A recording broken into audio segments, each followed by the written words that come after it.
Welcome back. It's the Big Blue Banter, New York Giants football podcast. I'm Dan Schneier, joined as always my co-host Nick Filato, coming here to you on this rainy Thursday, May 22nd. You won't be listening to this on May 22nd. You're going to be listening to this No. days later, but I do bring up the date because we are going to talk about something that unfortunately plagued us on Wednesday, May 21st. It is a town, Nick. It is a city. It is an area, the New York metropolitan area, where seemingly bad things have happened to these sports teams over the years. Some good. Yankees have a bunch of championships, but not lately. The Mets been better lately. But man, oh man, just absolutely epic and devastating fashion watching that Knicks game one against the Pacers last night. I mean, it's the first time I think in 770 games a team has lost up a 12, I think it was, with 2 minutes to go, or up 14 with 2:40 to go. Some arbitrary stat that they came up with at Stat Hole or wherever it came from. You know, you can always find those, but like it just goes to show just like bad things are seemingly happening to New York sports at exponential rates. We hope things slow down on that front. It's just devastating to watch. I don't really even feel, Nick, having watched that game. We won't spend too much time on the Knicks, but I know there are some people who are Knicks fans and Giants fans like you and I. I didn't even feel watching the game like there was too much the Knicks messed up. There were a couple times possessions wise where they messed up. And I thought their biggest mistakes were one, when Jalen Brunson, with like 25 to 30-ish seconds left, dribbled, and then tried to make that pass to OG where it bounced off and went back. Like I thought he should have dribbled, collected, gathered, then dribbled back to the key to waste more time on the shot clock. I was stunned that he tried to pass for the dunk, which was still like 16 seconds left on the play on the shot clock. That was about it. And then a possession or two. Mostly it was just bad luck. Like the Pacers just hitting dumb threes that were so luck based. To hit 4 of those threes in a row like they did, the variance on that, it's basically like getting hit with a runner flush in poker. You have your money all in. The guy has like a pair and nothing else, but he has like one spade in his hand and there's 2 spades on the board, and then somehow it goes spade and you lose. And it's like, well, I should have won, but no, that time you didn't. And it's just so devastating. I hope it doesn't deflate them for the series. Like that's the key for me, and we'll see what happens. Yeah, I have no comment on the New York Knicks, but we could talk about the New York Giants here. And Yes. hopefully the New York Giants are looking to turn things around with OTAs starting up. These are OTAs. It's the off-season training program. Okay.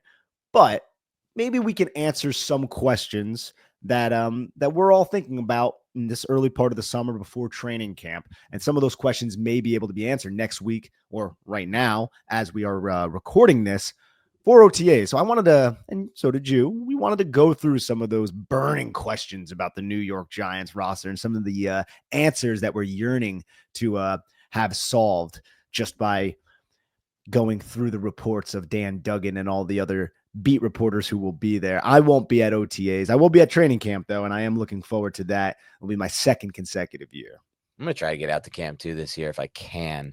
But I will say this, today's show, like Nick alluded to, we're going to go over the biggest questions that we want answers to, things that we're thinking about going into OTAs, the things that we hope to get some insight on, Nick, so we can do a better job on this show once we have more answers. So I had to start with my number one, and we won't do this in any order, but the one that's first on top of my head is what's going to be the plan at quarterback. That one is prescient for me. So what I mean by that is we think we know some things going into this. We think we know that Russell Wilson is the unquestioned starter going into OTAs. He will take first team reps. But do we know for sure he's going to take every first team rep? Do we know for sure the Giants' plan at quarterback is just Russell Wilson has this job and that's it? That's what I want to learn. And I think we're going to get some information on that in OTAs. Will he take every first team rep? Possible. Will he split some reps? That goes to the second question. Is Jameis Winston the quarterback too, or is it Jackson Dart? I think the assumption right now, Nick, is that it is Jameis Winston and it's his job to lose.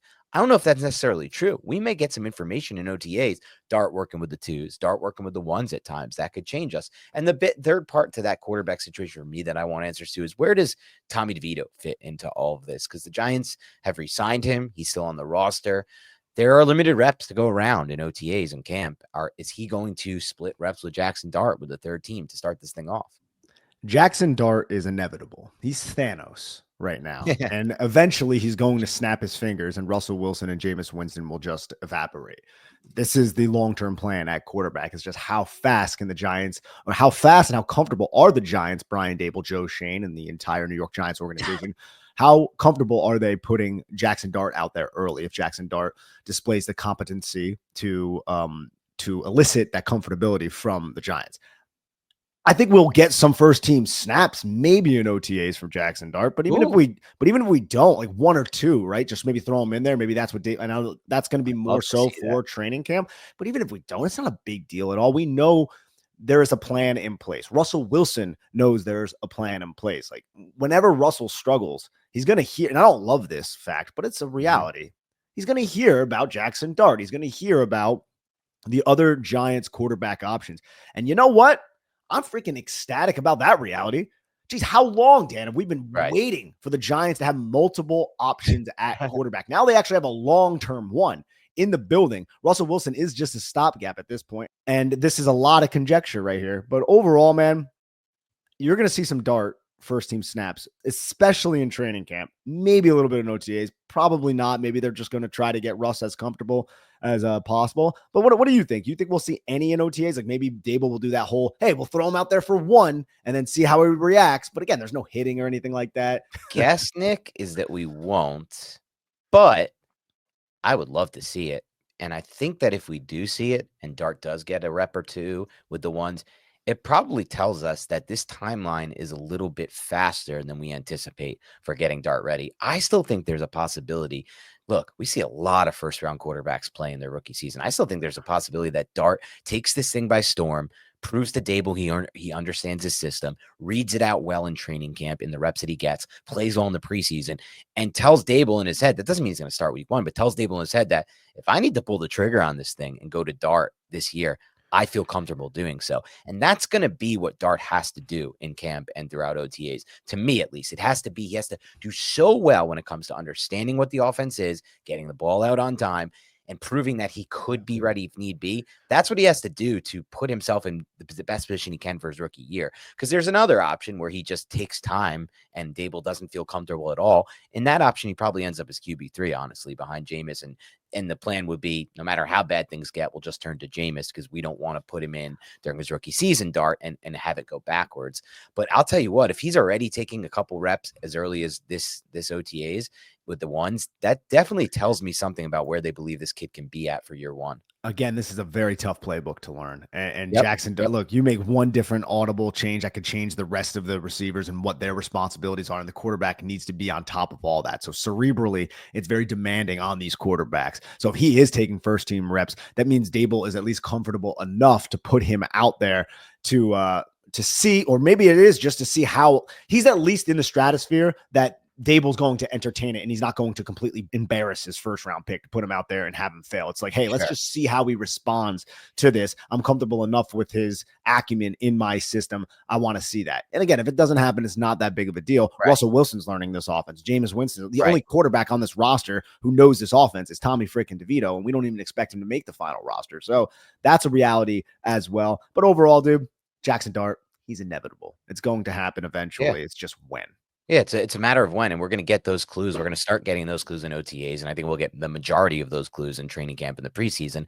I'm excited to see it because I will say, you bring up a good point. Like, just think about how much of a struggle it was for Drew Lock to pick up the offense last year in camp, which kind of just shows you like he just wasn't even ready at the line of scrimmage pre-snap.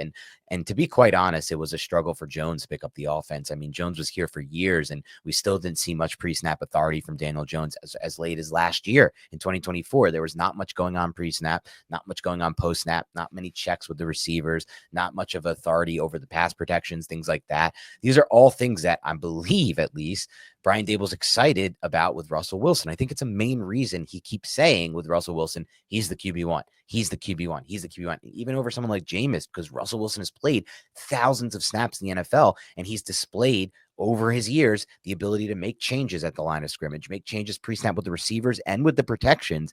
And that's something that I feel like Dable has missed a lot in his offense over the last however many years he's been with the Giants now, 3 years. Like, I honestly do believe Dable feels that way, which is why I think for the most part, He's locked into Russ as the week 1 starter at QB, no matter what really happens and transpires throughout camp. But I do kind of want to see this plan for Dart, because Dart can change all of that. That's the cool part. Like, we don't know. This is the thing. We always talk about this with the players the Giants draft, and sometimes it works out, sometimes it doesn't. What we said with Jalen Hyatt, just because he hasn't been asked to do this doesn't mean he can't do it at the college level.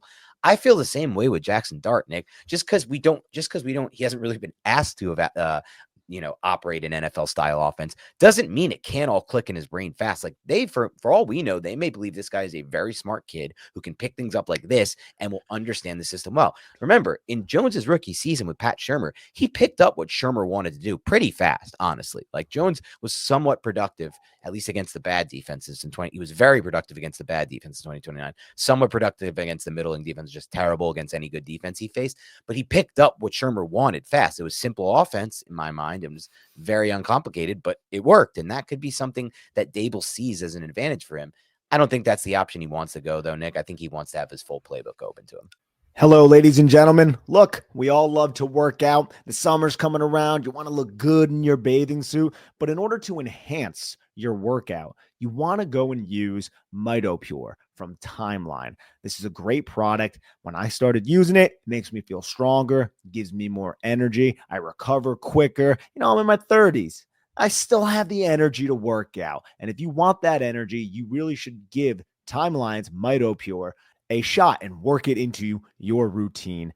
The great year of 2025 is your year to be the best, most energized, most revitalized you. MitoPure promotes cellular renewal and mitochondrial health to address common signs of aging at the root. MitoPure is the research-backed innovation that unlocks your fullest potential. Timeline is offering 10% off your order of MitoPure right now. So go to timeline.com/banter. It's timeline.com/banter. That's TIMELINE.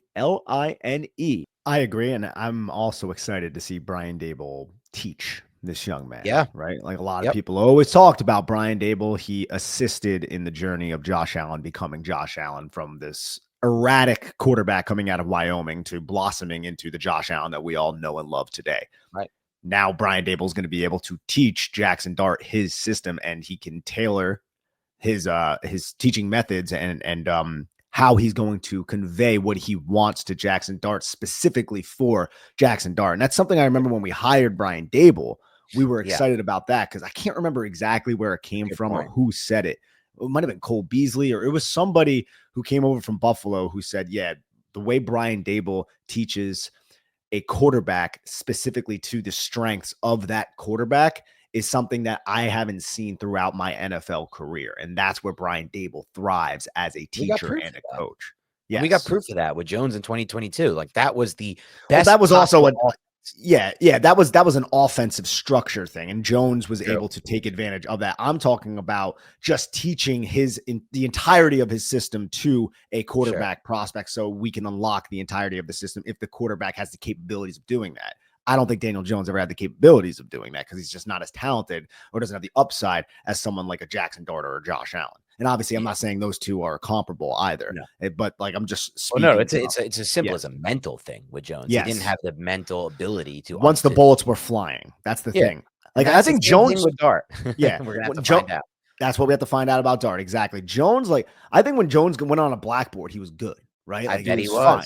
And he was great, and he could, like, we need this, we got this. I think he's a really smart and bright young man. Yes. But when the bullets are flying, he couldn't slow his process down and calm himself down. It was all frantic. That was Daniel Jones's real problem. And that's one of the reasons why he averages like 6 yards per attempt. It's because it's frantic. It's like, oh, my first read's not there. Shit, where's my check down? Let me get rid of it. And you need to be able to, first read's not there. Let me go there. Okay, got this. That's not there. Defense is doing that. I got the backside dig. And Jones never really did that. And you know who did a great job of breaking this? This to me is one of the most important quarterback traits we don't discuss a lot, the one you just broke down. And I thought Nate Tice did a great job breaking this down a few weeks ago in his piece about Arch Manning. And like, he's like, I'm very excited about Arch Manning as a prospect, and a lot of Giants fans on Twitter, it seems like I'm not going to get into who they are, but are like, you can't be excited about him. This is ridiculous. He only played 2 games. And I'm like, I don't care about the amount of games he's played at the college level. I'm looking for traits. And one of the traits Tice broke down is just watch tape of Arch and watch tape of other quarterbacks. Look at how comfortable Arch is in the pocket, navigating through his progression and navigating with his footwork within the pocket. This is one of the most important traits, like you just said. It's that ability to not panic, have everything just kind of slow down for you Yeah. as a quarterback. And that feel when I'm watching that kid, it's like, wow, I can't believe he's played that amount of games and it's still that slow for him. Things still move that slow for him. And that's going to be the key with Dart. Dable's going to try to teach him to be calm and understand his system and really work through it in a smart way. Yeah, great point, Dan. And if you think about some of the quarterbacks who don't have top end athletic ability, Jackson Dart has very good athletic ability, so Sure. he doesn't get grouped in here. But it's the cool, calm, and collected nature of these quarterbacks I'm about to list: the Joe Burrows of the world, the Matt Ryans of the world, that made these guys possibly be Hall of Fame caliber type of Rivers. quarterbacks. Yep. Phillip Rivers is another excellent one. It's because they can slow that process down and they understand the offense very well, Right. where my receiver is going to be. And this works in conjunction with why receivers like Jalen Hyatt, I don't think, are earning as many snaps as Giant fans believe they should. It's because Jalen Hyatt isn't where he needs to be. And the quarterback knows where he has to go with it, but Jalen's not exactly where he needs to be, whether he's too far down the field, too shallow. Either way, when you're just flipping your hips, locating that backside dig or that slant or whatever, and then the guy is not where he needs to be exactly because he got rerouted wide or way too far to the inside, then the quarterback's screwed. And the quarterback throws a ball that looks erratic on his part, but it's really the wide receiver's not in position. We saw this with Eli Manning, too. The Eli years were devastating with this. So many of those picks were not on Eli. I know, man. It was like, and I don't want to throw guys under the bus, but like Ruben Randall, he never threw anybody under the bus. I love that about Eli too. Consummate professional. Yeah, but no, that's an excellent point. Being on time as a quarterback is only as good as your wide receivers being on time as well. It's that chemistry, it's that rapport. But it will be interesting to see because, like you mentioned, it's a great point too. It's one you mentioned a few minutes ago, but I wanted to call back on. This is basically the first quarterback prospect he's been able to work with from scratch. DeVito is his actual first, but I hate to say it, DeVito was never an NFL talent, and it is what it is. Like, you just have to accept reality on this situation. Yeah, no, I'm not going to disagree with you on that, but still look at what he was able to achieve with Tommy DeVito. Right. That should get us excited with what he'll be able to achieve with Jackson Dart. Never played in the NFL and actually had a stretch that was pretty good. And that's the point. Now he has someone who actually has talent that he can hopefully unlock. I'll say this, Nick, I'll go in with some skepticism because, to be honest with you, I thought there were moments where Jackson Dart was good and calm and collected in the pocket. And I think he plays strong. This is something that who was it? Not Graham Harrell. One of the Chase Daniel broke down that he really liked about Jackson Dart's film. He's like, I like the guys like Big Ben, who when they're in the pocket, they're really strong on the ball. They can hang in there. They can kind of take a little bit of a shuffle, a little bit of a hit here to the side. I thought he did good at that, but I thought there was also a lot of times where if his first read wasn't there, it was a little bit of not frantic, but just, I'm going to run.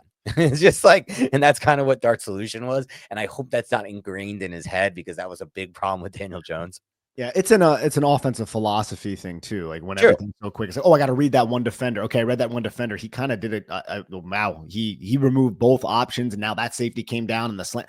I just got to take off and run now because the design of this play is for me to get the football out of my hands in like a second. I did feel like there were times though on the backside of those plays where there was something available for Dart, and he's just not really factoring it in yet. He's a young quarterback. Look, I'm not expecting him to be perfect. He'd be like the number 1 overall pick if he was just hitting backside digs all day on his tape at the college level. Like anyone will. That's what Arch's tape is going to end up looking like before the year. When we go into Arch's draft year, that's my prediction. We're going to have tape to break down that people, whoever it is who ends up getting Arch, and they're like, wow, this dude's working through to the backside dig like an actual consummate pro. You very rarely see. But anyway, point being, go ahead. Oh, sorry. I was just saying, to kind of put a bow on this specific talking point, who's going to be the quarterback too? Let's take baby steps with Jackson Dart and ensure that he's ready and not put the cart before the horse. When I was talking about first team reps, it's just a rep we're talking about to see how, like, to dip his toes in the water. But in my opinion, if Jameis can become acclimated with this offense, Jameis should be that quarterback too. And then Dart needs to earn the right to be that quarterback too and handle all the quarterback two responsibilities. As of right now, there is a plan in place for Jackson Dart. As I said, he is inevitable, right? It's my third time saying it. But the Giants need to proceed to maximize the winning potential for Russell Wilson. And I think the best possible scenario for that is to have Jameis Winston back Russell Wilson up. Right. And maybe the best possible scenario will be to get Russ as many reps as he can with the first team to help build that rapport. That's another thing we Yeah. have to factor in. Will the decisions that are about to be made in OTAs and training camp reflect what the Giants are thinking long term or what they're thinking for 2025? I would bet 2025, but I also think they're going to try to work and dart a little bit because I don't see how they can't. Another thing for me with these OTAs is I'm hoping the reps are pretty limited for DeVito personally. I've said it before, and I hate to say it again, but I just think they're very important. There's not a lot of reps to go around, and I really don't want to use the limited reps on a player like that. I wouldn't be shocked if DeVito gets reps though, because he knows Me the too. offense, and it's Me like, too. hey, I want everybody else to watch DeVito, like, Oh, I see what you're saying. something like that. But It's like interesting. doing that to Russ is like, come on, like, what are we talking about here? Yeah, I can You pick know? this up. Yeah. I've been playing in the Like, NFL. that's more so for Dart, and at that point, you already have Russ, you Sure. already have Jameis. But I don't know, man. Teams, and I don't think the Giants have done this, but teams have done weird shit with their back. Remember when the Jags drafted Trevor Lawrence, and they're like, no, Gardner Minshew is the Oh, starting yes. quarterback, and we're Yes. like, shut up, dude. Come Like, on. What are you doing? I don't think the Giants will. I hope the Giants won't do that with no, DeVito. no, That'd that be seems unlikely. But over Dart. But I mean, with the presence of Jameis and Russ, it's kind of irrelevant.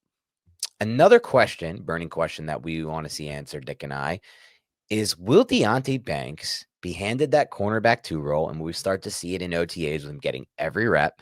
Or will Cordell Flott have a chance to compete? Because Flott actually had some pretty big strides for him on tape over the second half of the season. What do you think on that? I think it's gonna mostly be Deontay Banks. Like, it's Deontay Banks' job to lose. And if Deontay Banks goes out there, he's getting cooked and he's despondent and he's not taking to the coaching, then yes, I think Cordell Flott will have the opportunity to usurp him. But overall, it seems to me it's gonna be Paulson Adebo, Deontay Banks. Flott will earn his snaps. Flott's not going to be an irrelevant player on this roster. But yeah, I think it's going to be big. I think they have a plan for Banks and they want Banks to hit. Sure. And Shane wants Banks to hit. So Oh, yeah. Banks would really need to be like a shithead to screw this up or just completely suck at football, which I'm not confident to say either of those, like neither of those things could manifest. But right now I'm thinking it's going to be Banks over Flott. Interesting scenario and question for me because I feel like we've had conflicting data to work with on this type of decision for the Giants. So, for example, we have a player like, let's just start with JMS, for example, right? Not a lot of competition has been brought in for JMS. He's pretty much seems like he's going to be handed that starter job this year. Jalen Hyatt, on the other hand, they traded up for him in a draft class, and they haven't forced him on the field at all. Really, it's been the opposite for Jalen Hyatt. So that's like part of the conflicting area for me. And now there's Daniel Jones' contract, right? Joe Shane signed it and then kind of tried to justify it last offseason by adding no competition at quarterback. So there's a lot of kind of conflicting data as far as what they'll do. I believe you're right. They have a plan for Banks and they want to justify Banks and they believe there's more upside to letting Banks fail.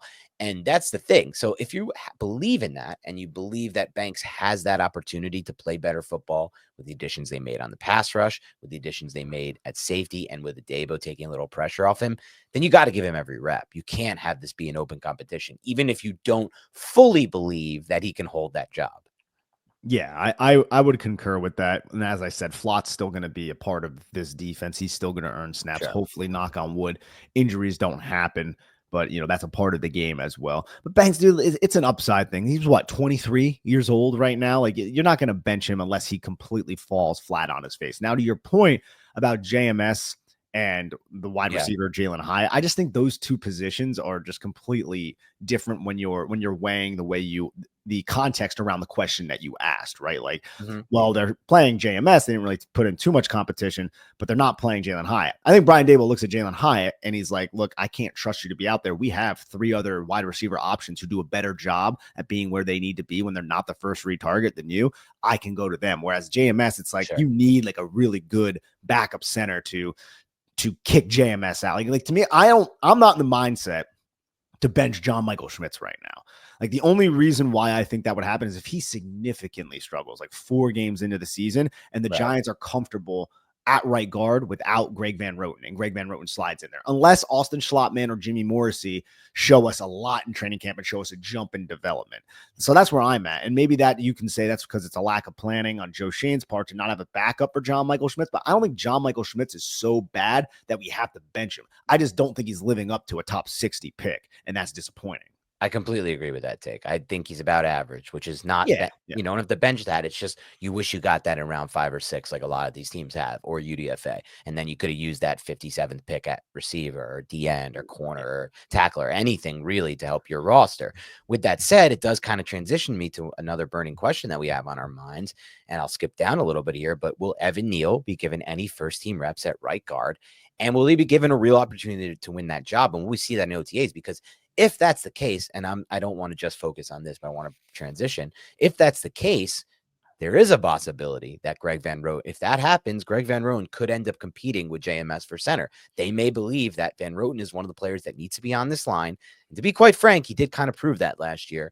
And if that's the case, we can get him on the line at center and get Neal at right guard. I wonder if we're going to see any of that at OTAs and how much it means. Like a lot of these Yeah. questions are better suited for training camp as Sure. well. I hope we see a little bit of him, but I'm wondering if the Giants are looking at him like, dude, we just want this guy like off the roster, kind of like this guy's providing no value for us right now. We have no confidence to I feel put like he was any. pretty good in the run game last year when he played. I I thought really did. he had his best tape last year. I Yeah, thought he he had his best definitely had his best tape last at year. right tackle. They don't seem eager to want to play him, but to circle back to the question, I hope he does get some first team considerations at right guard, see how he performs. If the Giants are not confident, if he is not displaying the aptitude in the during the drills with his positional coach or on the in the meetings or any of that, then you just go with the safe Greg Van Roten. But I like the option to have Evan Neal. And I think the higher upside obviously is Evan Neal too. But can you trust Evan Neal to be right there? And also, you have Jermaine Illuminor as right tackle. So you have that like very reliable veteran right next to somebody learning right guard at the professional level when we know he played guard at Alabama. So I would like that. I just don't know if the Giants have any, or even if they should have any confidence in this player. I don't know if they should, though I will say this, if you're looking for the reason too, it's his tape last year, which was clearly the best of his career, and at times really good, I thought, in the run game specifically. Now, the reason why I'm hoping the answer to this question is yes, like you just said, is because I look at this team, and I talked about it yesterday or on our last show with you, and I was like, okay, if this team is going to beat this tough schedule out and be a team that's competitive, it's because their defense breaks out, and it's one of the elite top 3-5 defense. But another way for this to happen is if the offense takes a big step forward. And to me, this offense is limited in a lot of ways by those three on the interior in the run game: GVR, Runyon, and JMS. I believe it's a big reason the Giants haven't been able to establish a consistent offense. I think the run blocking was the problem. Even in the first 6-7 weeks when the Giants offensive line was the best we've ever graded it on our film reviews, by far, looking at the numbers, the 1 through 10 grades we give, and the most consistent for any stretch we've ever given it, it was still mostly getting good grades in pass pro. It wasn't the run blocking. And I ultimately don't think it's because Carmen Brasillo is not calling or Brian Dable's not calling good run concepts, or Carmen Brasillo is not drilling them well. I think it's because those guys aren't really good run blockers. GVR is a little bit better, I guess. John Runyon to me is not a good run blocker, and neither is JMS. They're both average at best in that regard. So to me, I think of it like, I don't know if he can do this, but if Evan Neal can be a plus or even better run blocker at guard, it just gives the Giants, in my opinion, more of a possibility of becoming a balanced offense, more of a possibility of becoming a plus in the run game. To me, a lot of what they did successfully in the run game was individual efforts by Tyrone Tracy last year, to be completely frank and honest. And I think that may end up being the same case this year with Scadaboo. They need to ultimately make investments on the interior offensive line. That is no surprise to anyone, I should say, Nick. We knew they weren't going to tackle every need in this draft class, but maybe, just maybe, we can find some kind of success and upside at that in one of those three spots this year. And to me, it would probably be through Neal, not GVR, Runyon, or JMS, honestly. I agree. I think the highest upside is obviously Evan Neal. It's just, can you trust him to be out there? Yeah. And at what point do you want to go with the upside option over the safer option, Right. which is obviously GVR? Yep. So that's something that the Giants will have to figure out through OTAs and into training camp, which will be fun. So we have another one here, Dan. Will we in OTAs see and get to see the creativity on how Abdul Carter is being used. You know, he's going to align like one snap at linebacker, and we're all going I to hope. collectively lose our freaking mind. We're like, whoa. I think Shane Bowen is going to use Abdul Carter very creatively once the season rolls around, and it's also smart just to use him as an edge rusher because he's one of the best at flattening at the top Right. of a wide angled rush. So, but during OTAs, maybe a little bit, but I don't know how much I that want to see we're the going to plan see. for him because it's a really big dilemma, honestly, for the Giants this offseason. Do you take him away from what he's best at on the edge?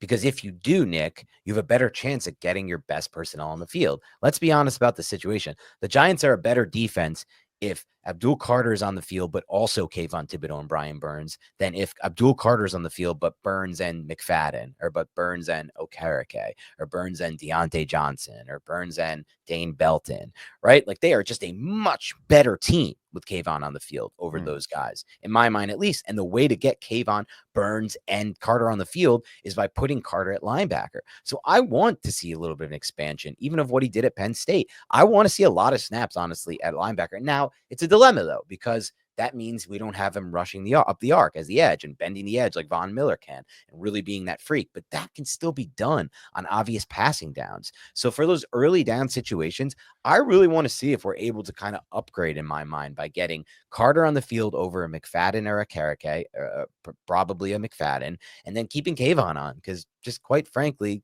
Kayvon is a better player than those two. Yeah. I'm not looking to read too much into the OTAs. I think once the season Sure. rolls around, though, we're going to see everything that you just described. We're going to see a combination of it. And Shane Bowen is smart enough to know how to best employ Abdul Carter in the obvious passing I situation hope. Yeah. where you just have him and Burns wide, Right. Kayvon inside, Dex wherever. Like Could be Darius inside too if it he's could be stepped like, up. look, dude, we're gonna see so much of like overloading one side of the line of scrimmage. Sure.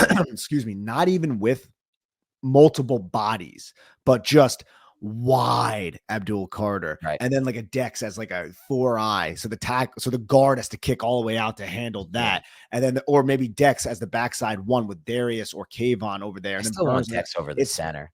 it's not, I mean, like, I like that, but this defense is completely different Yeah. than Yeah. again, Right. like goes back to the spacing Right. thing. Like the defense doesn't really rush a lot with those 5-man fronts, but I do like that as well. But even Dex is like a 4-eye coming from that angle. Like every guard's gonna shit their pants, bro. Yeah. Being like, I gotta kick out there from that Right. wide angle and handle this with no tackle help because that tackle has to worry about Abdul Right. Carter, or maybe the tackle can stab and then he has to bolt, and you have Carter coming around the edge. You have a tight end there, so you're eliminating a receiving option right off the bat. And that doesn't even account for whatever's going on the other side. Plus, you can slide the cover, you can force the offensive line to slide in one direction towards Carter, towards Right. Dex, and then you send Drew Phillips off the edge with Brian Burns, right? Like True. there's so many creative ways to take advantage of protection packages if you can force passing situations. And that's what it all Well, comes down to. I can't wait to see this Giants defense in passing situations because obviously the reality is there will be at least some passing situations, no matter how the season goes. Obviously, 3rd and 9s, 3rd and 10s, 3rd and 12 type situations. And my God, I cannot wait to see this unit because there's so much talent and it's going to be so difficult to defend and pass protect this group. It really is. If they're all healthy, it's very much so a fool's game. Like there's just no real way. Like if you have Carter and Dex on one side, that's already almost impossible to deal with for that side. You want to slide some protection. You want to use a tight end. You want to use your back and pass protection over on that side. Fine. But then on the other side, there's still Burns and Kayvon maybe, or Burns and Darius Alexander, or Burns and Chauncey Golston. Like there's a lot to work with on the other side too. And to go back to your point about Dex being over the center, like I could see Shane Bowen, like I like that idea, right? But I could see Yep. Shane Bowen putting Dex right in the A gap or right in the B gap. So Yeah. it's going to force 4 hands on him. Now, you Yep. don't want to eliminate Dex, but Dex can beat double teams. But when you dictate those double teams, that's going to allow single one-on-one matchups for some of those other players, or it's going to force 7 or 8-man protection packages. So you can dictate to the offense when you have this much talent. The Giants have that much talent up front, and that's what's exciting. You're right. All right. Let's get to another one, a fun one for me. How soon does Cam Scatterboo get his first team rep? Is Cam Scatterboo a real option to be a 1A or a 1B I should say a 1B or a 1A even in that order this year. Is that a possibility or is it not for year one?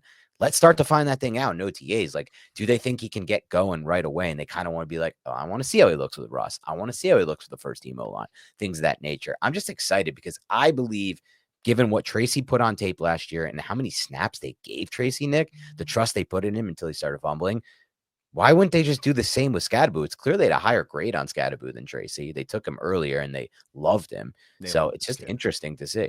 Yeah, they absolutely adore Cam Scadaboo, and everything we've heard. I think Brian Dable mentioned it in something. I mean, no, maybe it was Joe Shane on K Adams' show about Mm. how Cam, like every test they threw at Cam Scadaboo, he passed with flying colors. Just very mentally, just very intelligent as a running back and very adaptive to the test that they gave him to test his IQ and everything. So I could see Cam Scadaboo being up to speed from a scheme perspective on what Brian Dable wants to do, and that could earn him those first team reps. I don't know if the Giants will give it to him ultimately, but I certainly wouldn't be surprised. How about this one for a little bit of a deeper dig? I'm curious about this one, Nick. Can Juice Wells, their UDFA wide receiver who played at Ole Miss with Jackson Dart, be that summer star due to his rapport with Dart? And do we start to see signs of that in OTAs? Because I'll tell you what, going back, watching a lot more Dart film, rewatching, doing the best I can to kind of just keep consuming. That's what I'm going to do throughout the offseason, rewatch a bunch of stuff. You see him pop a lot, Juice Wells. So I am intrigued to see when you have that upper hand with the rapport. I could already envision it, Nick, reading Giants.com articles from their in-house guys, which always are fluffy a little bit. Let's be honest. It's okay. It's okay. I would be too if I covered the team for the team. I know I would be. It's impossible not to be. But I always love reading those articles, Nick. It's like 3 things that stood out from today's practice. And it's like, Juice Wells, is he going to be the guy? Is it going to be that Jackson Dart to Juice Wells all summer for us, where we keep seeing them connect for touchdowns and big plays in practices? Yeah, I think it could be for sure. I mean, they're probably going to earn similar reps, which is interesting, Right. right? Because Jackson Dart will probably be with third team. That's where Wells is going to be. And Dart's going to want to impress. Dart's going to want to hook his guy up, but Dart's also going to, obviously stay within the framework of the offensive play being called. And if Wells is open, he's going to, there's a rapport there naturally. Wells, Right. look, if there's anybody, it'd probably be Wells or it'd be Bo Collins, who the Giants spent the most on, another UDFA wide receiver. We saw the Giants had an archetype in mind, right? They wanted a Wells isn't gigantic. He's like 6 foot, He plays big. but he plays bigger, right? They wanted a bigger guy. They wanted a bigger wide receiver in here to compete for a roster spot, probably with guys like Bryce Ford Wheaton, Zach Pascal, and Lil Jordan Humphrey. And Wells had what? He played at a bunch of different schools, if I'm not mistaken, right? I think he used to go to JMU, and I think he was at South Carolina, and then he ended up 1 year at Ole Miss, if I'm not wrong there. Yeah, I think he could be a benefactor though. But this is, the Giants have some wide receivers here, Yep. wide receivers that they seem to like. So it would be tough for one of these guys to crack the roster. But if there's anybody who has a rapport with a young quarterback who is up and coming, it's Juice. I got one final one that I want answered in OTAs, and we can wrap up there. What is the actual plan at tight end? Because last year, a bit surprisingly, Theo Johnson played a shit ton of snaps. For someone who's a developmental prospect, they really just threw him out to the fire. Tough offense to understand, pick up all the stuff we say about these other players. I guess not for Theo because he was out there a lot. And it did feel like at times, Nick, early in his season, his rookie year, he didn't look like he knew where to be a lot. Specifically in the passing game, he played really slow. Now, a year later, is the plan to just throw him back out there, even off the injury? Or do they have options they're going to consider? Is Manhurts going to play a lot? Will Bellinger start to see his way on the field, which he hasn't done, which we haven't seen a lot of lately? And then finally, obviously, will they work in Fedone? I don't know. So I'm excited to see what this plan for tight end is. And are they going to use as many tight ends like they did in these last couple of years? Are they finally trying to transition to an offense that is more, lighter personnel based? So Theo Johnson is the 1A at tight end. Chris Manhurts is it's 12 personnel we want to run. We'll Sure. first down. We're going to put him out there. Maybe we'll run a play action now and again. I think Daniel Bellinger is Theo Johnson's backup Okay. / fullback. We'll use him in the backfield sometimes, almost like 21 personnel, right? As another running back, only to lead block, obviously. And then that's where it gets down to the Greg Dulcich's and the Thomas Forgot about Fedone's. Dolchich. I keep forgetting about him.